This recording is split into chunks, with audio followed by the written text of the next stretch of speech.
நியூசிலாந்துல student விசால இருந்து ரெசிடென்சிக்கு எப்படி கன்வெர்ட் பண்றாங்க? நியூசிலாண்டில் ரெசிடென்சி அப்ளை பண்ணுற பல பாத்வே இருக்குது.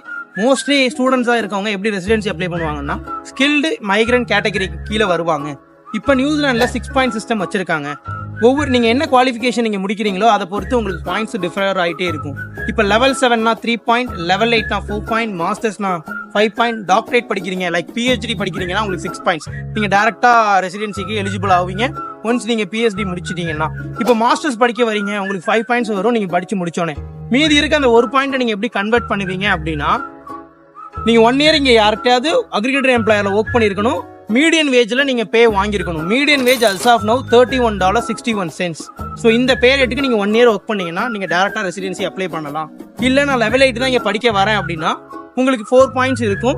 மீதி அந்த 2 பாயிண்ட்ஸ் நீங்கள் எப்படி அப்டேட் பண்ணணும்னா நீங்கள் 2 இயர்ஸ் ஒர்க் பண்ணியிருக்கணும் ஒருத்தவங்களுக்கு கீழே அதே மீடியன் வேஜில்.